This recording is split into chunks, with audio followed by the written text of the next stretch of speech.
오늘도 주일 일부 예배에 함께 하시는 여러분을 주님의 이름으로 환영하고 축복합니다. 여러분, 17세기의 어느 지혜로운 설교자는 오늘 본문인 요한복음 17장에 예수님의 기도에 대해서 이렇게 이야기했습니다. 이 기도는 지구상에서 드려진 기도 중에 가장 위대한 기도이며 이 지구상에서 선포된 모든 설교 중에 가장 위대한 설교 뒤에 나온 기도문이다 라는 이야기였습니다. 요한복음 14장부터 16장까지의 말씀에는 예수님께서 하늘로 승천하시기 직전에 자신의 제자들과 이 땅에 남겨질 무리들에게 마지막 고별 설교로 주신 말씀이 기록되어 있습니다. 설교 말미에서 이 말씀을 다 마치시고 주님은 오늘 본문 17장에서 하나님을 향하여 주님께서 기도를 올려드리고 계시는 겁니다. 또 이 기도에 대해서 17세기 독일 경건주의자였던 모라비안 형제들의 슈타인은 요한복음 17장의 기도는 나는 감히 설교할 생각도 하지 못하였다라고 고백하기도 하였습니다.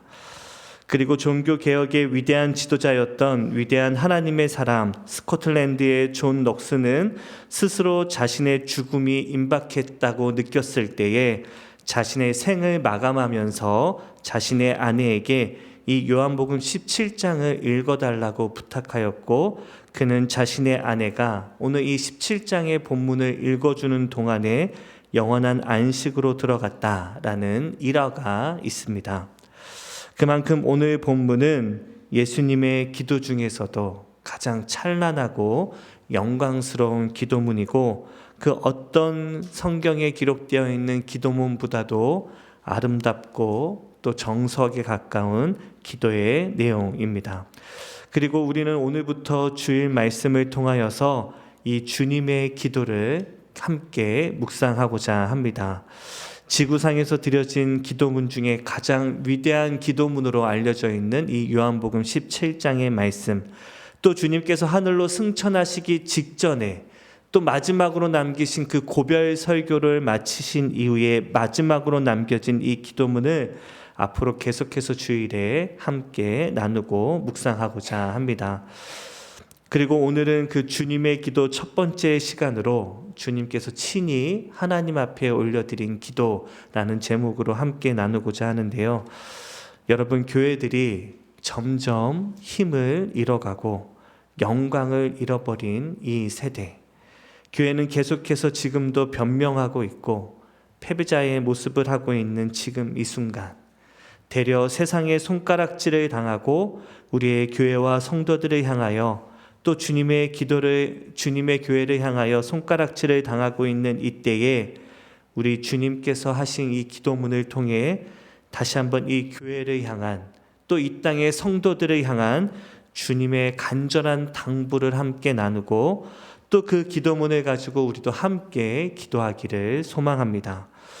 오늘 본문의 배경은 이렇습니다. 앞서 설명해 드린 것처럼 예수님께서 십자가에 달려 돌아가신 이후에 부활하시고 또 하늘로 승천하셔야 하는 그때에 주님께서는 그들을 향하여 마지막 고별 설교를 하셨고 마지막으로 기도를 하십니다. 그런데 여러분, 이 마지막 남겨져 있는 제자들을 떠나는 주님의 마음이 얼마나 힘들었을지 우리는 상상하기가 어렵습니다. 이는 제자들도 마찬가지였는데요. 그래서 주님께서는 14장에서 제자들과 무리들에게 마지막으로 설교하시며 그 설교문의 시작을 이렇게 하셨습니다. 너희는 마음에 근심하지 말라라는 위로로 그 설교를 시작하셨습니다. 그 말씀이 예수님의 이 마지막 당부가 제자들에게는 참으로 충격적인 이야기였기 때문입니다. 그도 그럴 것이 지난 3년 동안 예수님과 동고동락하며 예수님의 가르침을 들었던 자들이었고 그분이 행하신 기적들을 목격하였으며 그분을 의지하였던 자들이 예수 그리스도의 제자들이었습니다. 그래서 어떤 문제가 생기거나 어려움이 생겼을 때에 언제라도 주님께 나아가 여쭤보고 의뢰하면 주님은 늘 답을 가지고 계셨고 그들을 위로하시며 그들에게 바른 가르침을 주셨던 분이셨습니다. 그런데 그 예수님이 이제는 내가 떠날 때가 되었다고, 내가 너희를 떠나 너희와 헤어지게 되었다라고 말씀하고 계시는 겁니다. 그들의 그 두려운 마음을 헤아려셨던 주님께서는 너희는 마음에 근심하지 말라고, 하나님을 믿으니 또 나를 끝까지 믿으라고 당부하고 권면하고 계시는 겁니다. 그 마지막 당부와 권면의 말씀이 요한복음 14장에서 16장까지 기록되어 있고, 마지막으로 그 남겨질 자들, 제자들과 무리들을 향하여 오늘 본문 17장에서 그들을 향한 마지막 기도를 하나님께 올려드리고 있는 겁니다. 그런데 오늘 본문을 보시게 되면 이 기도는 제자들에게 들으라고 통성으로 남겨주신 기도문이었습니다. 그냥 홀로 한적한 곳에 나아가 하나님과 기도한 것이 아니라 이 남겨질 제자들과 무리들을 향하여서 함께 기도하도록 그들에게 통성으로 들려주셨던 기도, 그들에게 마지막으로 남겨주셨던 주님의 기도문이 바로 오늘 본문입니다. 우리 다 함께 이 기도문의 일부인 17장 11절의 말씀을 우리가 한 목소리로 함께 읽겠습니다. 시작. 나는 세상에 더 있지 아니하오나 그들은 세상에 있사오니 나는 아버지께로 가옵나니 거룩하신 아버지여 내게 주신 아버지의 이름으로 그들을 보존하사 우리와 같이 그들도 하나가 되게 하옵소서. 여러분, 주님은 그렇게 마지막으로 남겨질 자들, 나는 떠나가지만 이 세상 가운데 남겨질 그들을 향하여 당부하며 하나님께 중보하는 기도가 오늘 본문의 기도입니다. 여러분, 이 내용이 오늘 본문의 기도의 본질입니다. 하늘로 승천하실 예수님께서 남겨질 자들을 위하여 마치 먼 길 떠나는 부모님이 자녀들을 누군가에게 맡겨두고 떠날 때 마지막으로 그에게 당부하는 마지막 그 마음이 담겨있는 기도가 오늘 본문의 기도이고, 주님은 그 기도를 큰 목소리로 온 그 자리에 있던 모든 제자들과 무리들이 다 들을 수 있도록 큰 목소리로 기도하며 남겨주신 기도문이 오늘 본문의 말씀입니다. 자, 여러분, 이 땅을 떠나시기 전 남겨질 제자들과 무리들을 향해 주님께서 남기신 마지막 기도는 어떤 기도셨습니까? 또 주님의 마지막 기도에는 우리를 향한 어떤 당부가 담겨져 있습니까? 첫 번째로 주님의 그 마지막 기도는요, 현실 앞에서도 눈을 들어 하늘을 바라보는 거룩한 기도이셨습니다. 여러분, 다 함께 오늘 본문 1절의 말씀을 우리가 다시 한번 한 목소리로 읽겠습니다. 함께 읽겠습니다. 시작. 예수께서 이 말씀을 하시고 눈을 들어 하늘을 우러러 이르시되 아버지여 때가 이르렀사오니 아들을 영화롭게 하사 아들로 아버지를 영화롭게 하게 하옵소서. 아멘. 주님께서는 마지막 그들을 향한 설교를 마치신 이후에 하나님을 향하여 간절히 기도하는데, 그 마지막 기도를 하는 그 모습을 오늘 본문 성경은 이렇게 묘사합니다. 예수님께서 마지막 말씀을 마치신 후에 눈을 들어 하늘을 우러러 보시며 하나님을 향하여 기도하였다라고 기록합니다. 곧 하늘로 승천하여 하늘 보자 하나님 우편에 이르게 되실 주님께서 이 땅에 남겨질 자들을 향하여 마지막 당부를 남기고 기도하시면서 탄식하듯 고개를 들어서 하늘을 바라보며 주님께, 하나님께 기도하셨던 겁니다. 저는 주님의 이 마지막 모습을 상상하며 이런 생각이 들었습니다. 주님께서 마지막 제자들에게, 그들에게 남길 마지막 설교를 하셨지만 그 설교에는 분명 그들을 향한 권면과 당부가 담겨 있었을 터이지만 그 말씀에 따라 순종해야 하는 제자들과 무리들을 바라보았을 때 그 말씀을 이룰 그들의 삶이 결코 녹록치 않을 것을, 결코 쉬운 길이 아님을 주님은 이미 그 말씀을 전하면서도 아셨던 겁니다. 그래서 그 설교가 그들에게 얼마나 큰 도전이고 숙제가 될지를 아시고 그 말씀을 그들에게 선포는 하셨지만 마음이 너무 아프셨던 하나님 주님께서는 그저 그냥 땅을 향하여 기도하지도 못하고 고개를 들어 하늘을 바라보면서 탄식하는 마음으로, 더 간절한 마음으로 하나님을 바라보며 기도하고 계셨던 겁니다. 어쩌면 기도 외에는, 기도하는 것 외에는 달리 할 일이 없어서, 할 수 있는 일이 없어서 주님은 그들을 바라보며 눈을 들어 하나님을 의지하고 바라보며 마지막으로 탄식하며 간절히 부르짖어 하나님을 향하여 기도하고 계셨던 겁니다. 왜냐하면 내가 승천하여 하늘 보좌에 이른 이후에 남겨질 제자들과 무리들이 걸어가야 할 현실이 결코 녹록치 않은, 쉽지 않은 삶의 자리가 될 것을 주님께서는 알고 계셨기 때문입니다. 사랑하는 기도자 여러분, 지금 우리 교회와 성도들의 현실이 말해주듯이 지금 이 시대의 믿음의 현실은 결코 녹록치 않은 믿음의 현실입니다.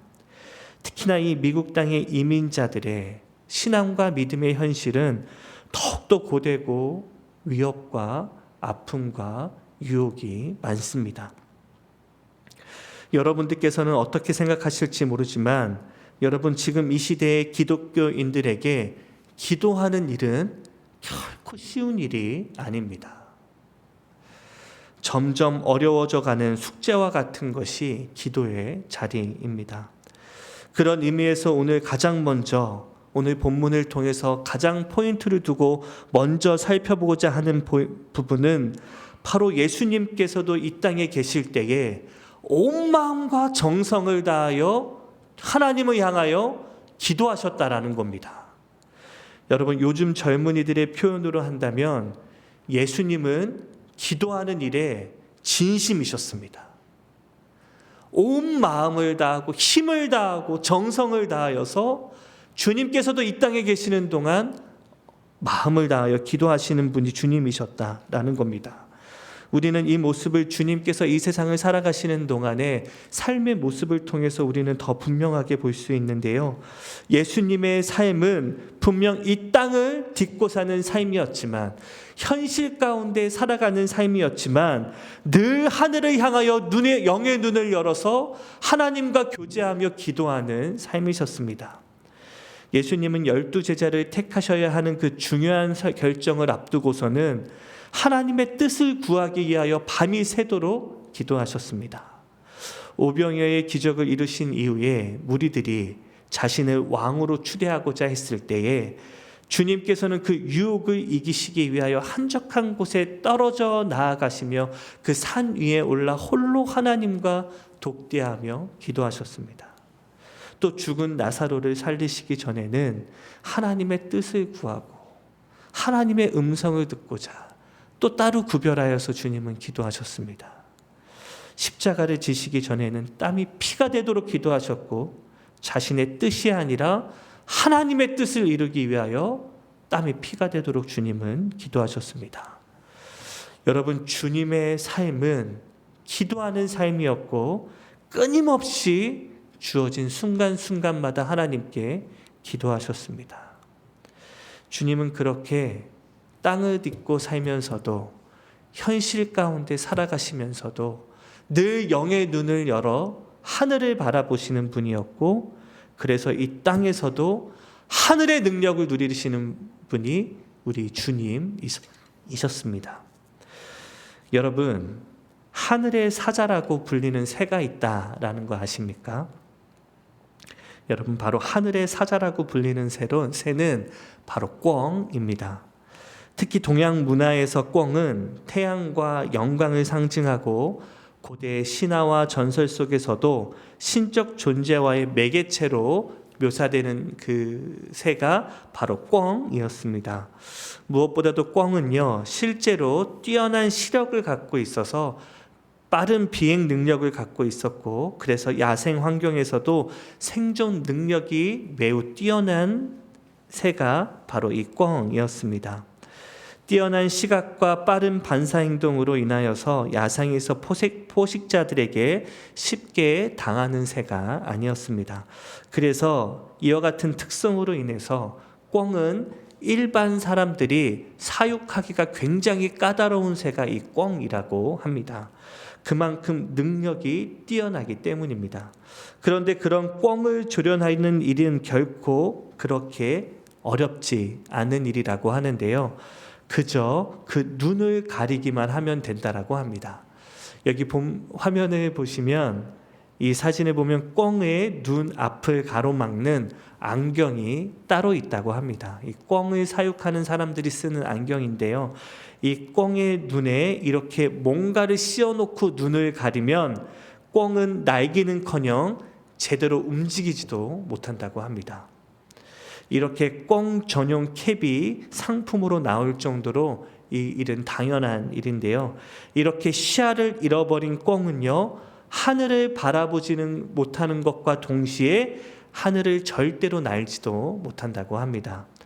그런데 더 안타까운 것은 무엇이냐면, 이렇게 꿩 눈에 이 안경과 같은 캡을 씌워 놓으면 3일 정도는 아주 극렬하게 저항한다라고 하는데, 3일이 딱 지나면 그 이후로는 이 갇힌 시야가 적응이 되어서 더 이상은 하늘을 보려고 시도조차 하지 않고 날려고 시도조차도 하지 않는다라고 합니다.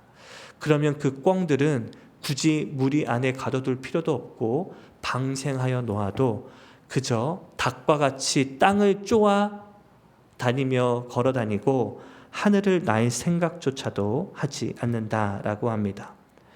그렇게 하늘을 볼 생각도 없이 땅만 보고 모이만 쪼아대며 하루하루 살이 포동포동 쪄간다고 하는데요.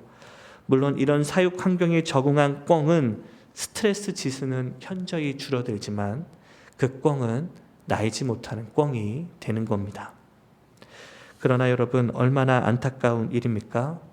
그렇게 날지 못하는 꿩은요, 더 이상 꿩이라고 할 수가 없습니다.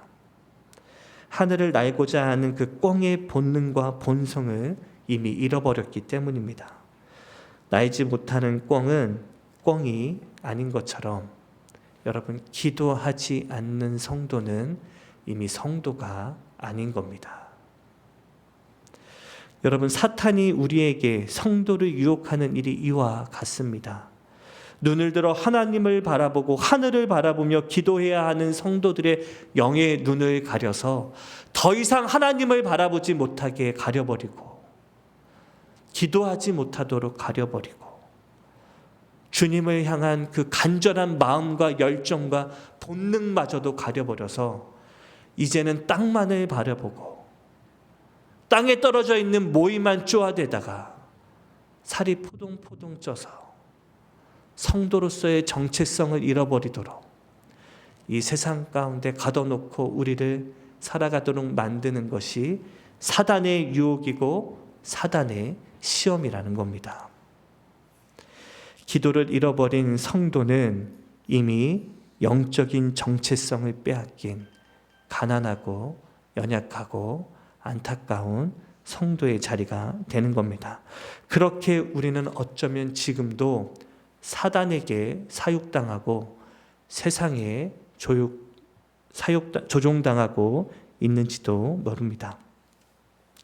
사랑하는 예배자 여러분, 오늘 이 아침 우리 예수님과 같이 다시 눈을 들어서 하늘을 우러러보며 아버지의 영광을 바라보고 그 기도의 자리를 회복하는 저와 여러분이 되시기를 주님의 이름으로 간절히 축복합니다. 기도는 주술도 아니고 공연불도 아닙니다. 영의 눈을 열어 하나님을 바라보는 자리가 기도의 자리이고, 그분과 참된 사귐을 누리는 자리가 또한 기도의 자리이며, 그분의 음성을 듣고 임재를 누리며 그분과의 참된 만남을 누리는 자리가 기도의 자리입니다. 참된 기도 생활을 통하여서 주님과 같이 영광의 하나님을 온전히 바라보고 그와 교제하며 하나님께서 주시는 그 참된 은혜와 축복을 매일매일 삶의 자리에서 누리며 나아가는 저와 여러분의 복된 신앙의 자리가 되기를 주님의 이름으로 간절히 축복합니다. 여러분, 두 번째로 오늘 본문을 통해 우리가 바라보게 되는 주님께서 이 땅에서 마지막 남기신 기도의 목적이 있는데요. 바로 기도는 하나님의 목적을 찾고 순종하는 자리가 기도의 자리다라는 겁니다.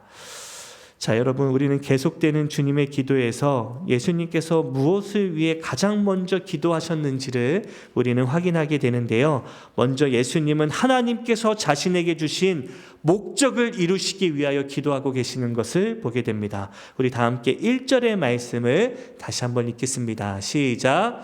예수께서 이 말씀을 하시고 눈을 들어 하늘을 우러러 이르시되 아버지여, 때가 이르렀사오니 아들을 영화롭게 하사 아들로 아버지를 영화롭게 하게 하옵소서라고 주님께서 기도합니다. 예수님께서 기도를 시작하시며 뭐라고 가장 먼저 기도하셨냐면, 하나님, 이제 아버지의 때가 되셨사오니 나를 영화롭게 하셔서 나를 통하여 하나님을 영화롭게 하는 그 일을 행하게 하여 주시옵소서라고 간구하여 기도합니다.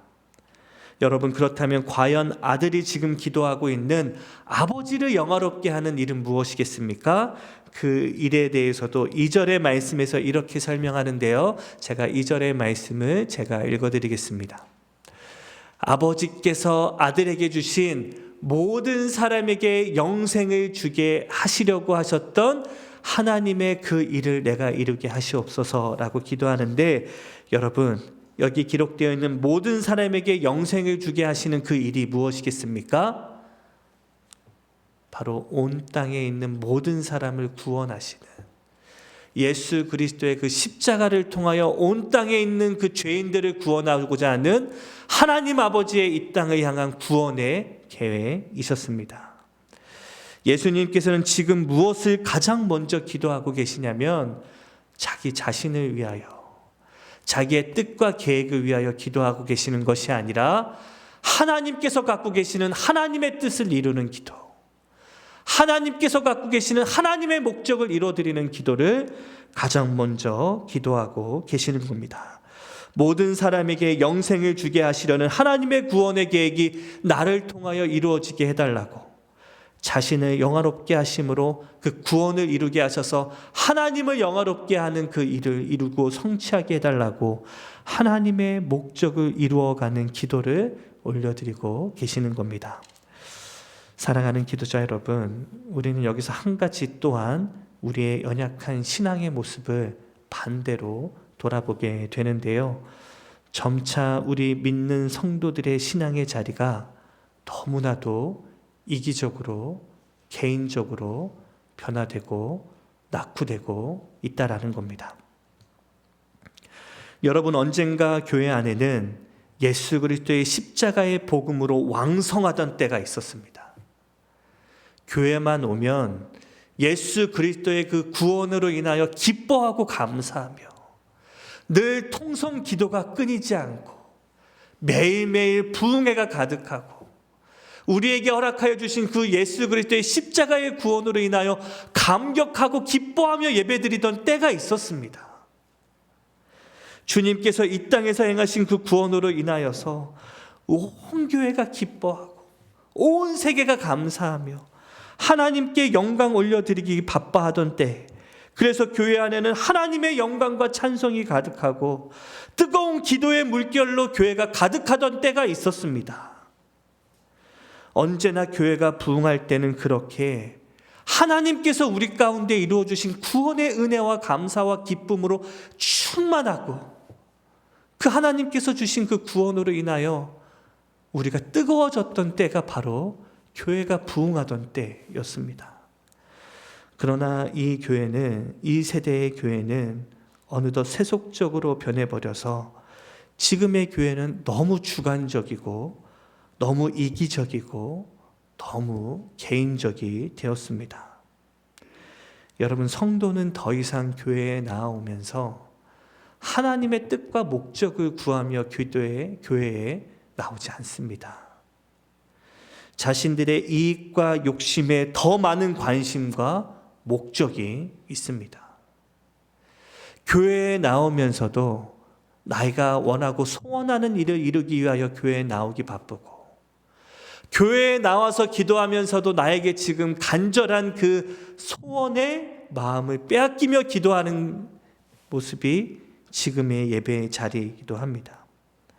심지어 하나님의 교회와 성도들을 향한 하나님의 분명한 구원의 목적이 있다는 것도 우리는 잃어버린 지가 오래입니다. 그렇게 구원을 강조하려고 치면 마치 오래된 구식 장난감을 꺼내놓고 소개하는 것처럼 차가운 시선으로 관심을 잃어버리고 냉대함으로 구원의 소식을 듣는 것이 저와 여러분의 진짜 마음일 수 있는 겁니다. 하지만 예수님은 오늘 이 장엄한 이 땅에서의 마지막 기도문에서 가장 먼저 기도하신 것은 바로 하나님 아버지께서 가지고 계셨던 그 구원의 계획을 위하여, 하나님께서 이루시고자 하셨던 그 목적을 위하여 가장 먼저 기도하십니다. 아버지를 영화롭게 하시기 위한, 이 땅의 모든 사람에게 영생을 주시기 위한 그 구원의 역사와 뜻과 계획을 위하여 주님은 가장 먼저 기도하고 계십니다. 아버지의 뜻과 이 땅에 남겨질 무리들을 위하여 그 아름다운 구원의 역사가 이 땅에 아름답게 흘러가기를, 하나님께서 이 땅에 가지고 계시는 그 구원의 뜻과 계획이 부디 나를 통하여 온전히 이루어지기를, 이 남겨질 자들을 통하여, 제자들과 무리들을 통하여 하나님의 계획이 아름답게 펼쳐지기를 간절히 사모하고 부르짖어 기도하고 계시는 겁니다. 사랑하는 기도자 여러분, 교회의 참된 부흥이 무엇입니까? 교회의 참된 부흥은 바로 이 교회 안에 하나님의 뜻과 계획이 왕성하게 세워지는 것이 부흥입니다. 인간의 사사로운 욕심과 욕망이 세워지는 것이 아니라 이 땅을 향한, 온 열방을 향한 하나님의 구원의 계획이 교회 가운데 세워지고, 성도들이 그 하나님의 구원의 계획에 뜨겁게 가슴이 차오르는 것이 부흥입니다. 천하보다 귀한 그 한 영혼을 구원하기 위하여 온 교회가 마음이 뜨거워지고, 그 영혼을 구원하기 위한 하나님의 마음이 내 마음이 되고, 하나님의 그 계획이 우리 교회의 계획이 되는 것, 그게 교회의 부흥이고 성도의 부흥인데, 우리는 어느덧 너무나도 이기적이 되어서 하나님의 구원의 계획보다는 우리 삶의 성공과 부귀영화, 평안과 위로에 더 목말라하고 더 간절한 마음으로 하나님께 예배하고 있는 것이 우리의 현실이다라는 겁니다. 오늘 본문의 주님과 같이 아버지께서 아들에게 맡겨주신 이 땅의 모든 사람들을 구원하도록 나를 영화롭게 사용하여 주옵소서. 하나님을 영화롭게 하여 주시옵소서.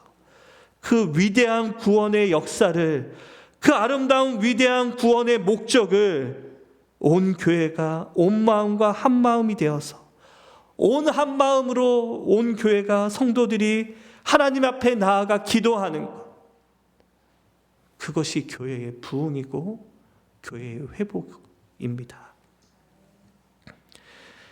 여러분, 그러나 너무 안타까운 것은 앞서 말씀드린 대로 너무 우리는 그 일에 관심이 없다는 겁니다. 왜냐하면 우리의 삶이, 내가 원하는 비전이, 내가 갖고 있는 삶의 목적이 이제는 너무 나에게 중요하고 크고 소중해졌기 때문입니다. 하나님께서 갖고 계시는 그 구원보다도 내가 지금 갖고 있는 소원이, 소망이 너무 크고 너무 중하고 너무 간절하기 때문입니다.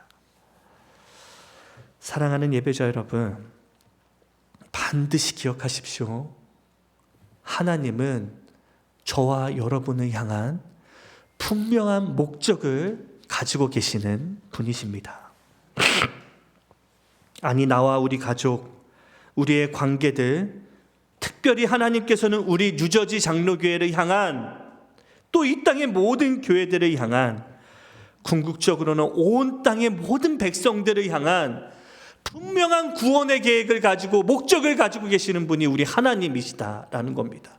그리고 지금 이 순간에도 하나님은 그 목적을 이루시기 위하여 마음 애타게 그 목적을 함께 이루어갈 교회를 찾고 계시고 성도를 찾고 계시고 하나님의 자녀들을 부르고 계시는데, 우리는 나의 삶에 신경 쓰느라 주님의 그 목적과 부르심에는 너무 소극적이고 관심 없이 살아가는 것이 우리들의 현실이라는 겁니다.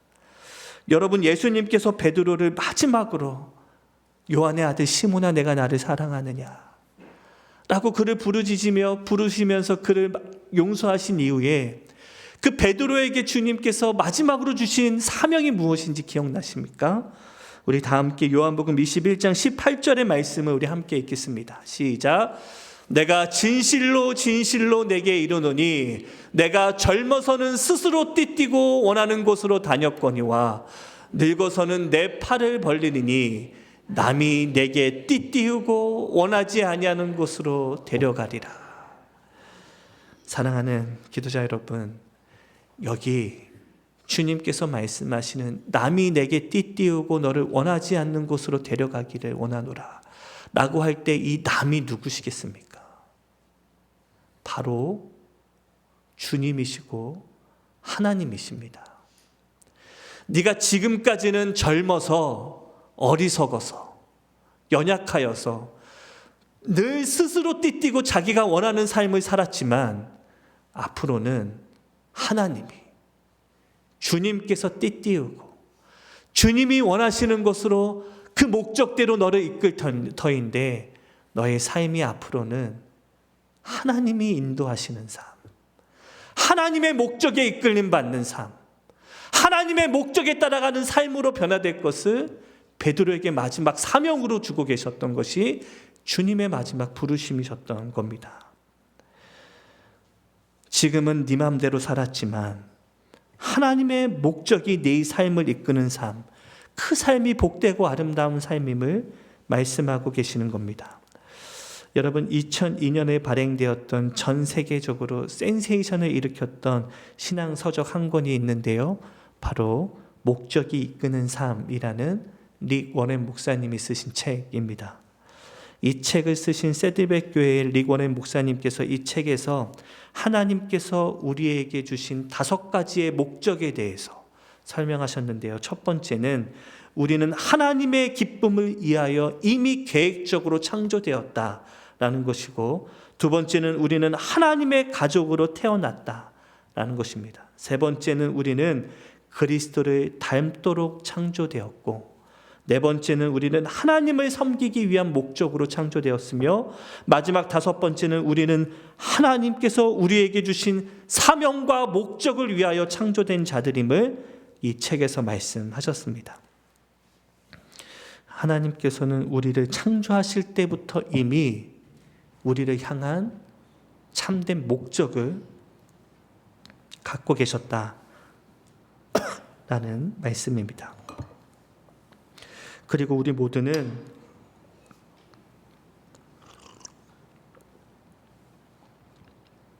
바로 그 목적을 이루며 살아가야 할 수밖에 없는 사명을 받은 자들임을 이 책을 통해 우리에게 다시 분명히 깨우쳐 주셨습니다.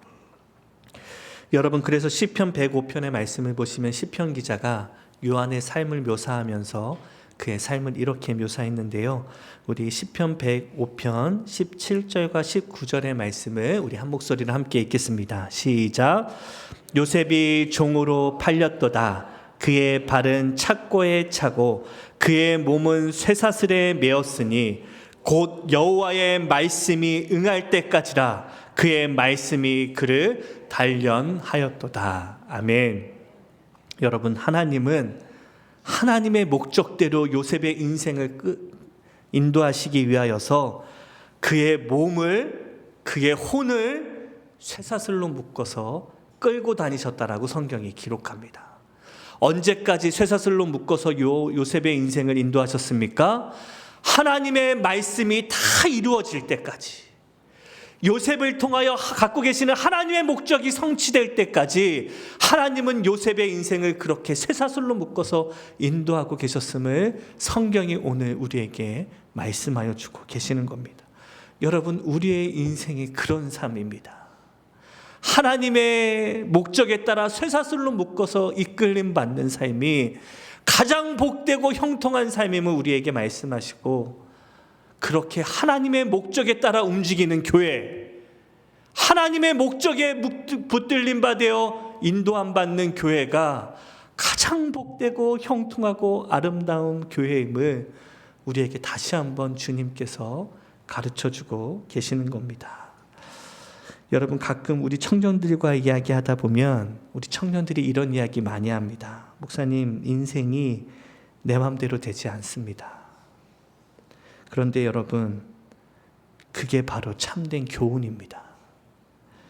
인생이 내 맘대로 되지 않고 누군가의 손에 따라 이끌림 받는다는 것을 깨닫기 시작할 때 그 신앙은 더욱더 성숙해지고, 내 인생이 내 손에 있지 않고 하나님의 손에 있다는 걸 인정하게 될 때 우리는 또 다른 인생을, 삶을 살게 되는 겁니다. 적어도 그때는 분명 내 인생에 하나님의 목적이 있음을 인정하게 되는 때이기 때문입니다. 사랑하는 기도자 여러분, 오늘 본문에서 예수님은 하나님께 기도합니다. 예수님께서 이 말씀을 하시고 눈을 들어 하늘을 우러러 이르시되, 아버지여, 때가 이르렀사오니 아들을 영화롭게 하사 아들로 아버지를 영화롭게 하옵소서. 하나님이 때가 이르렀사오니 아들을 영화롭게 하사 이제는 하나님의 목적대로 내 삶을 인도해 달라고 기도하고 계시는 겁니다. 그리고 4절에 기록되어 있듯이 그 삶은 아버지께서 나에게 하라고 하신 일을 이루어가고 성취하는 삶입니다. 사랑하는 기도자 여러분, 오늘 여러분은 무엇을 기도하기 위하여 이 자리에 오셨습니까? 그리고 오늘 이 예배의 자리에서 지금 예배를 드리면서 여러분은 마음으로 어떤 기도를 하나님께 올려드리고 계십니까? 정말 하나님이 하라고 하신 일을 위하여 기도하고 계십니까? 여러분, 말씀을 마치고자 합니다. 사랑하는 기도자 여러분, 오늘 보면 17장에 기록되어 있는 이 영광스러운 예수님의 마지막 기도를 통해 우리도 영의 눈을 열어 하나님 아버지를 바라보는 기도의 자리를 회복하는 저와 여러분이 되시기를 주님의 이름으로 간절히 축복합니다. 또한 우리의 삶에는 반드시 하나님께서 주신 참된 목적이 있음을 기억하며, 목적 없이 향방 없이 좌로나 우로나 치우치고 세상 가운데 방황하는 인생이 아니라 하나님의 목적을 성취하고 하나님의 뜻을 이루어가는 거룩하고 복된 저와 여러분의 아름다운 삶이 되기를 주님의 이름으로 간절히 축복합니다. 우리 말씀의 은혜를 생각하며 함께 기도하겠습니다. 사랑의 주님, 감사합니다. 우리의 삶이 영의 눈을 열어 하늘을 올려다보며 기도하고 하나님을 온전히 의지하며 나아가는 복된 삶 되게 하여 주시옵소서. 우리의 기도가 나의 바람과 소원에 갇힌 가난한 기도 되지 않게 하여 주시고, 하나님의 뜻과 목적과 구원의 역사를 위하여 기도하는 거룩하고 복된 기도의 자리 되도록 주님 함께하여 주시옵소서. 모든 말씀 우리 주 예수 그리스도의 이름으로 간절히 기도하옵나이다. 아멘.